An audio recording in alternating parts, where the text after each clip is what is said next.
into that van trying to kill Mr. Gibson. And he had done nothing wrong. He was simply black while working. That is not a crime in Mississippi. So basically, I was just going to deliver a package to 417 Junior Trail. I'm a new driver, so I still use my GPS. I accidentally put in the incorrect address. I put in 427 instead of 417. So as I'm driving down the street, I'm looking for 427, and I can't find it because it's the incorrect address.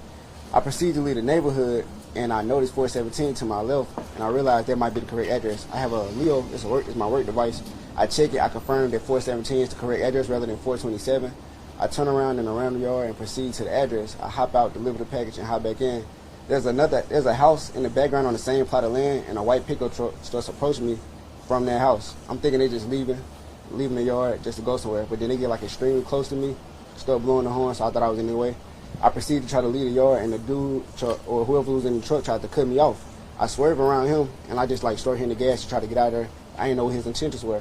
I drive down about 2 or 3 houses, and there's another guy standing in the middle of the road with a gun pointed at my window, and he's mouthing the words "stop," and he's doing his hands like this with the gun, "stop."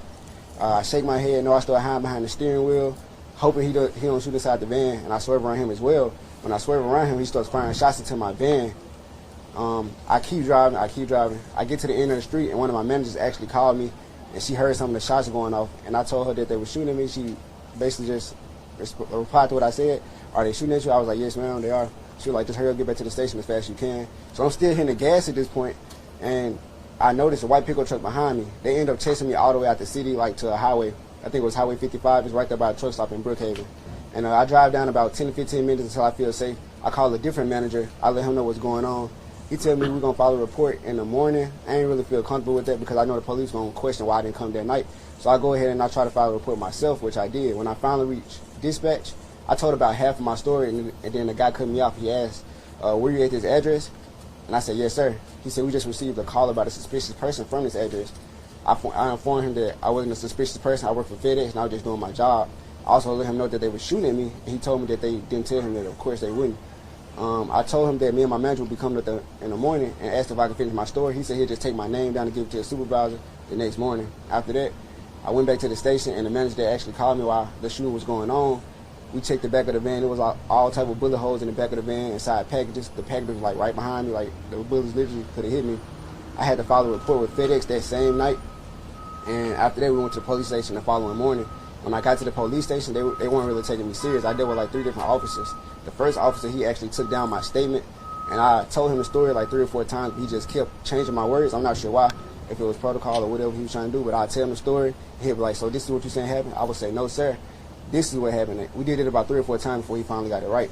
There was a second officer who was sitting there listening to me tell the story, and he actually made a comment. He said, "I'm going to play devil's advocate for a second and ask you, did you do anything to make them think you were suspicious?"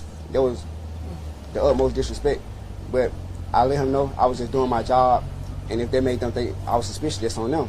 To know my son could have lost his life on January 24th, 2022, due to him simply doing his job and being black.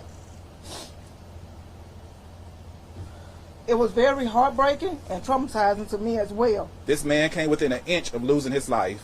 I mean, several of the packages that received bullets were right behind him in the vehicle. Yet and still, the cases were not arrested immediately. He immediately notified the police of the incident that same night. They were not immediately arrested.